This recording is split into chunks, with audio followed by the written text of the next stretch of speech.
welcome to the Pig and Whistle Tales from Azeroth. As always, here at the Pig and Whistle in Stormwind, I go for a variety of subjects with regards to World of Warcraft. To grab a bottle or a pint, sit back and enjoy. Today we're going to be going over 9.2 and what to do in it pretty much, and sort of giving you my thoughts on it, the initial take and everything like that. So let's get straight into it really with this one. The weekly for retail stuff is the world bosses you have up this week are Valinor and Morgeth. You have Deepwing Dunk as your brawl for this week, and you have the Battleground event, so you get extra honour for participating in Battlegrounds, and it does help, it really does help if you're looking to upgrade gear, which, I mean, is not going to be as important now because, yeah, it's not going to be the best gear come the start of the new season next week, so yeah, maybe save up some honour. It's probably best to save up some honour, to be honest. Okay, so what came with 9.2? The obvious things are PvP, PvE. You have a raid, which is Sepulchre of the First Ones. That doesn't release until next week, so next reset, which is Tuesday for NA and Wednesday for EU. You also have Zereth Mortis, which is the new zone, as well as Torghast. Now, not Torghast as a whole, but Torghast, a different wing of Torghast, and we'll get into that more in depth in a bit. So, in Zereth Mortis, you have a lot of stuff to do, or quite a fair amount, at least, in the first week. So, Zereth Mortis, obviously, is a new zone within the game, and it's sort of what we've come to get used to when it comes to 9.2 patches, or what a 9.2 patch should be. You get a new zone, you get sort of a new rep, you get kind of a Timeless Isles feel. Ever since Timeless Isles in Mr. Pandaria, that's sort of what we've been looking to get from these 9.2 or these 0.2 patches, and I think that we've got a fairly decent one in Zereth Mortis. There is a lot going on. So, the quest lines, obviously you have the quest lines and the chapters that you wish to get through. These give you a abundance of rep, or not an abundance, a fair amount of reputation, as well as some, sort of formalities to the zone and the, not the lore, the quest line behind going into the Sepulchre of the First Ones and getting your legendary memory as well, where you can have 2 legendaries. Speaking of, the rep is also tied in with getting that memory. So you do need revered reputation, and you need to have completed a certain quest. And that certain quest is in chapter 3, I believe, of, not chapter 3, in week 3, chapter 7 of the Zereth Mortis campaign. So you will not be able to get it this week or the next week, but the week after that, I believe, is when people can start looking to get their double legendaries. Now, the reputation is going to be a bit of an annoying one, but once you have this legendary, once you have this memory on one of your characters, it will give it to all of your characters. You do not need to farm this for every character, which is amazing, and is something that is really healthy for the game and ult friendly, which is ultimately what a lot of people have wanted in the past. A lot of more ult friendly ways to do stuff within the game, because a lot of it is just you have to keep going back to this content and keep repeating it and keep doing it and constantly do the same quests over and over. So this is a step in the right direction for myself, for Zereth Mortis and WoW going forward. You can also buy some gear from Zereth Mortis. Now, this gear is obviously not going to be great and as powerful as, say, your 8 out of 9, PvP pieces or your Mythic Sanctum of Domination gear, but it will be a very good starting point for ults. It's sort of a catch-up system for ults, which is really good. You can buy this using Anima. So you now have something to spend your anima on if you haven't had much to spend it on in the past, which I don't think there's been much spending of anima for the past sort of year or so for most people, so this will be a nice welcome sight. It costs about 500 anima per sort of piece, but that equates to kind of nothing if you've been saving up for over a year, honestly. And the gear does look pretty cool. It looks quite funky. It's, not bad. You can sort of put it with a couple pieces for your transmog and stuff like that. And the item level is around 232, I believe, or 233. It's one of them two, I think. I'm pretty sure it's 233 item level. So it's a fairly decent level.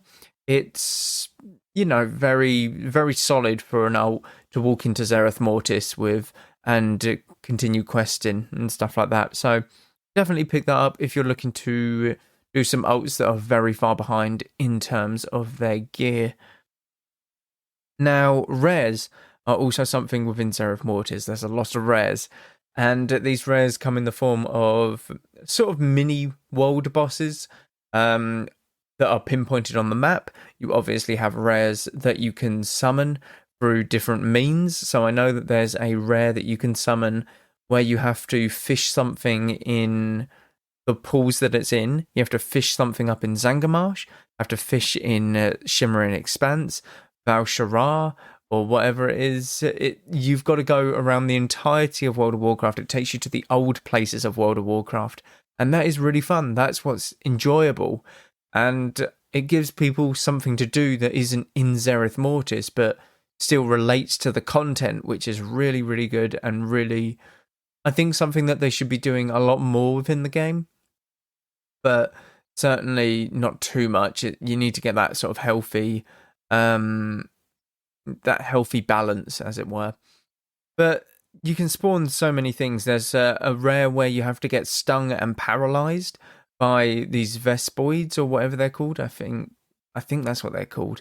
And when you're paralyzed, a bigger bug comes down and starts to try and kill you, and that's a rare. So there's many different ways to get to these rares and summon them and spawn them and whatnot.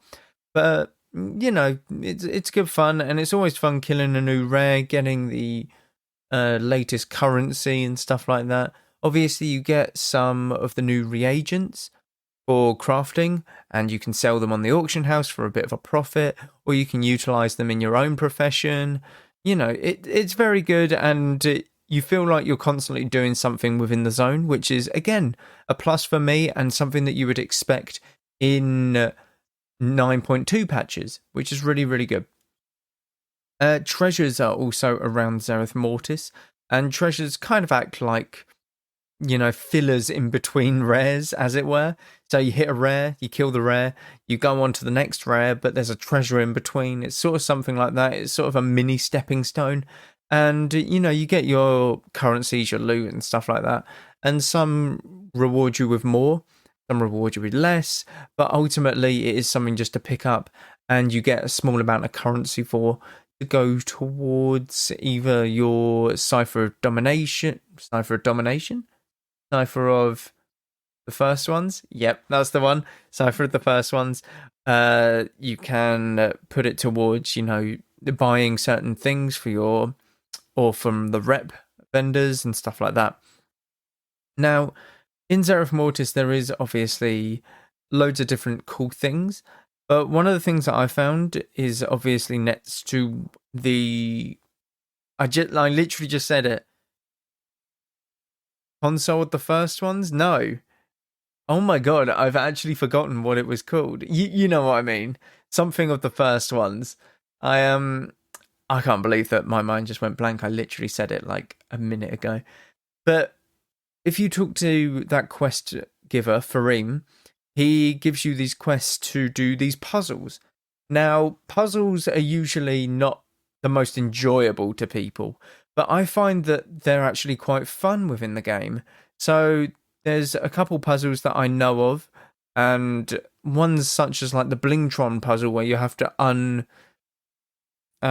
uncross all of the different lines and stuff like that, and each cross or each like bauble that you click will move certain lines and stuff like that. So that one I find really fun, and these sort of follow the similar pattern. You have to take away or you have a grid and you have to make the grid completely empty within 7 turns. And this one sits with me a lot better because there is a right answer. Now, I'll get to what I mean in a second. There's a second mini game where you have to, again, you get a small grid, but you get unlimited amount of time, unlimited moves, and you have to make sure the grid is completely empty. And it's a completely different game because in these 7 moves, there is a way to do this. There is a way to empty the grid. But in a free-flowing puzzle that many different variables can change with, there isn't a right answer. And that's why the first one sits with me a lot more. The second one might sit with other people a lot more because their brain or their mind might be a bit more easy going with go with the flow type of style. But I need to know that there is a right answer. It's kind of like maths and English in school. English is very much, you can interpret many things in many different ways. Maths is very much, this is the answer. So maybe that's why I was better at maths, to be honest. But yeah, a lot of backlash has been given to Blizzard for these mini games. And to be honest, I can see why. The second one is very, very frustrating. Insanely frustrating, actually. For someone like myself who can't wrap their brain around it. But the first one I think is very good and very well done. The second one just needs a bit more. There needs to be a certain pattern to it. And it needs to be a lot easier for people to maybe understand. I just don't have the patience with it. It's people who don't have the patience that are probably crying about the second one, to be honest with you. Because I just couldn't do it. I sat there for 5 minutes trying to play around with this thing, but I couldn't do it. I couldn't visualize what part of the grid I needed to click in order to turn these off and that one on, and that sort of thing. And it was annoying. It was a little bit annoying, not gonna lie. But yeah, they're gonna get, or they have got a lot of backlash for it. So I wonder if they'll change that at all, make it a bit easier. I don't know. I think these minigames are fun and that they should be put into the game for people just to, mind-numbingly play them. It's like playing a mobile game, to be honest. Like Candy Crush or something. You can just do it very easily in the background of the game. If it's just something that you want to do and chill while you're waiting for a friend, then it's something that you want to do. It should be one of them sort of things within World of Warcraft, to be honest. It shouldn't be something that makes your brain absolutely fry at the thought of why isn't this working, that kind of thing, which is definitely not what happened to my brain. No, not at all. Well, it's good. Zereth Mortis is a good zone. Will it keep us busy until the next expansion or the next patch? Probably not, to be honest.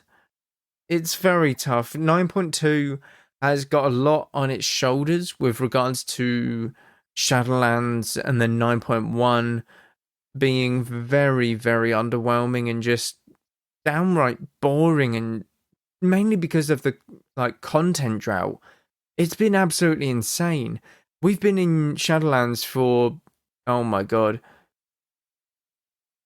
when did a year and a half? Oh my god, a year and a half we've been in Shadowlands. We've had 2 major content patches. 2. That's insane. So, to put that into perspective, in about 400 days, we'll say 400 days, we've had 2 major content patches. When Legion was out, we had 0.5 patch, 77 days after. We had a major patch, 77 days after.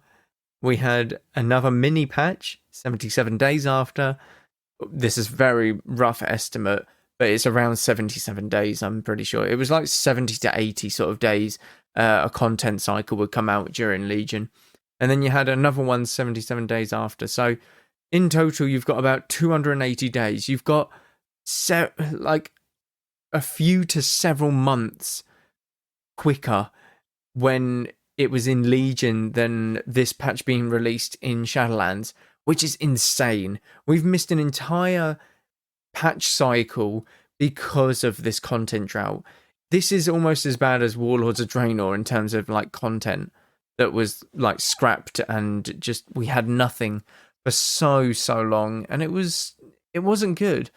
Any content is good to get out, but you know, a lot of stuff has been happening at Blizzard, and it might just been tough to get out the content. Some people who don't care about that sort of thing at like working on the game want to get the content out for the players because they enjoy like the players playing it, and they enjoy putting out good content, and like they enjoy doing their job. To be honest, they've been dealing with a lot of shit at Blizzard recently, so it's not great, but hopefully that can pick up in the near future and get a bit better soon, to be honest.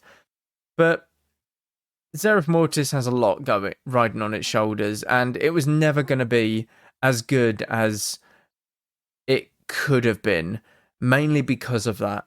If it was a normal patch cycle, nothing at Blizzard's happening, it's all, frolicking in the flowers, that kind of thing, 9.2 would be a solid patch. It would be an expected 9.2 patch or a 0.2 patch.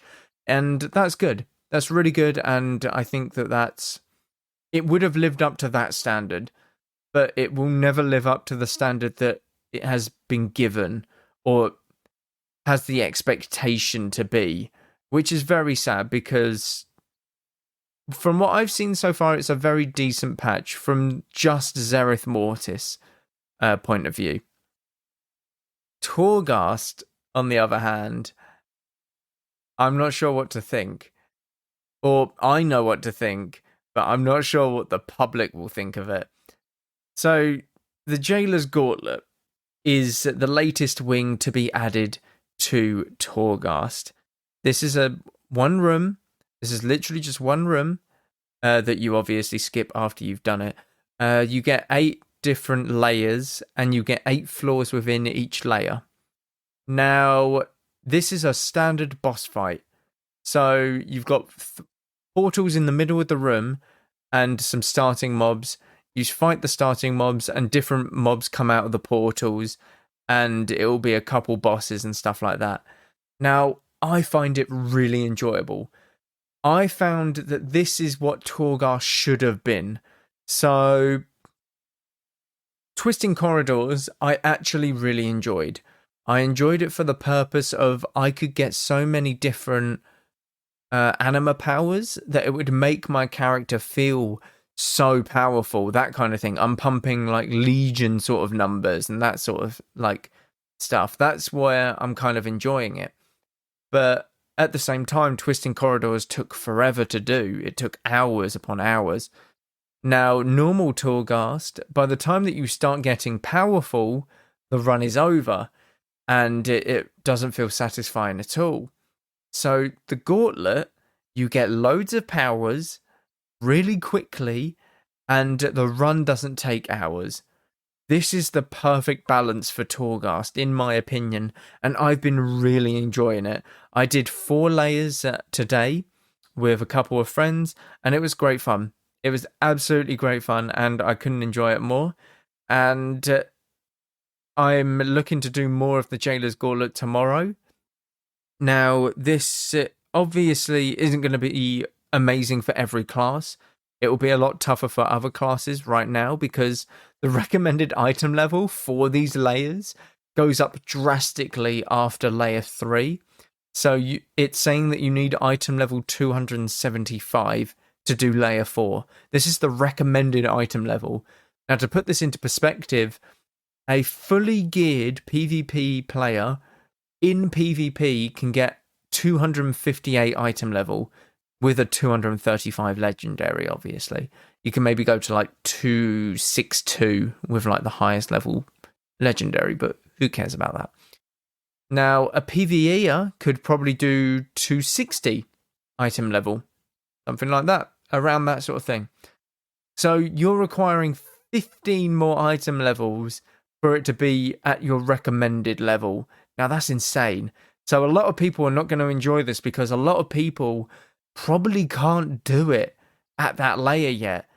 Now, I have found that doing it on, like, doing Torghast on a boomkin that is Convoke makes it so much easier because of the powers. The powers that druids get as a whole are very, very powerful compared to, say, a hunter. A hunter might get something that increases your misdirect, like, or your trap damage, or just your pet damage, or anything like that. It isn't raw damage. And it's very sad to see because the Jailer's Gauntlet is very good, but you can't necessarily access it all at week 1. And that's very tough. It's sort of time gated behind the gear, but I can see why, because a lot of people just will go in, do the 8 layers, and never do it again. But honestly, this is how I feel Torghast should have been. Torghast in its original state was awful. It just straight up was awful. You could do 1 wing or 2 wings once a week, and that was it. They improved upon it in 9.1, 9.15, and this is the perfect sort of balance for it, I feel. The Jailer's Gauntlet. You become very powerful very quickly with the amount of anima powers, but not so powerful that it's not a challenge, because the mechanics that they do still one-shot, so you're still looking out for that. And it's not taking 5 hours to complete. It isn't a slugfest through the halls of Torghast. It is very much, you're kiting, you're constantly fighting, you're constantly keeping your brain active and stuff like that, which is really good. And it's very enjoyable, and it should be how Torghast was.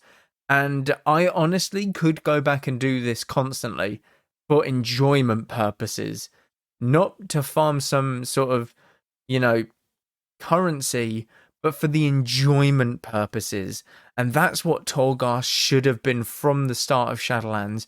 You should be going there for the enjoyment of it, not to farm some bloody currency and some soul ash, because it's not fun. That doesn't make it fun. What makes it fun is its unique sort of play style through it, because it is your character getting super powerful because of these random powers that are dropping from mobs and stuff like that. So the Jailer's Gauntlet, honestly, they nailed it with the Jailer's Gauntlet. And I personally think it is going to be one of the best things that comes in this patch, because that has some replayability value to it. I'm trying to think if that's the right sort of statement to make on it. I'm going to stick with that. It has replayability to it, and that is what people will come back for, and that is probably what 9.2 will be remembered for. The Jailer's Gauntlet and Torghast being fun, because I think it's fun. I've never enjoyed myself in Torghast as much as I had in the Jailer's Gauntlet. Now, ultimately, that's not a very high bar to start off with, but this is how I imagined it when it was first introduced to us through, BlizzCon, when they introduced Shadowlands. And they nailed it. They nailed it with the Jailer's Gauntlet, and I hope that they can take this and maybe do something with it in the next expansion, because this is the replayability that is needed. Maybe like the Horrific Visions. They were very good, but people were so fed up of Azurai and, BFA as a whole because of it. The Horrific Visions weren't great. They were just another daily and repeatable thing that you had to do if you wanted player power. Whereas the Jailer's Gauntlet doesn't have player power. It has actual cosmetic items. It has a mount, it has a title, it has a battle pet, it has a Hearthstone toy. This is what replayability should be. It should be cosmetics that are rewarded, not player power, and it should be something that people want to do rather than have to do. That is why they've nailed it for me with the Jailer's Gauntlet. So it's great. If I had to look at 9.2, I would probably give it, it's very tough to say, but early stages, 6 out of 10 maybe. It doesn't sound like a lot, but it will never be what we wanted it to be. If I'm trying to look at it from a point of view of this is a very good and solid 9.2 patch that, you know, might get in any other expansion, then fair enough. That is kind of what I'm basing it off of. That's why I'm giving it a 6 out of 10, because I've not fully experienced it yet.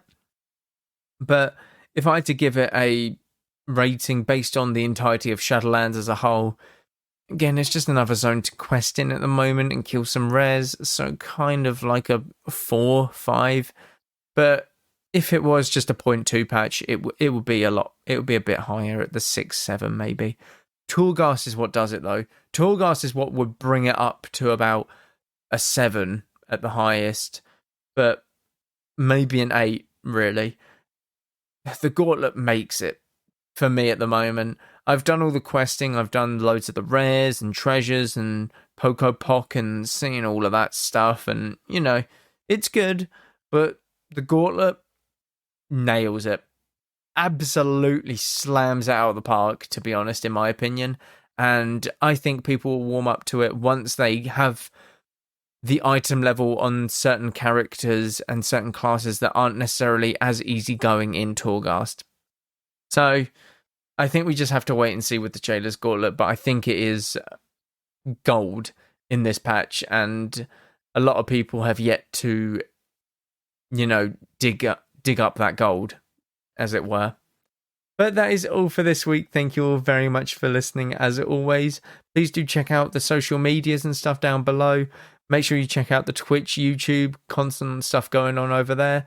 Patreon is also another way to keep up to date with many things. There are loads of podcasts on the Patreon just for Patreon members only. So if you want some extra content, definitely head on over there and help out the podcast. Thank you all very much for listening once again, and go with Valor, friend. Goodbye all.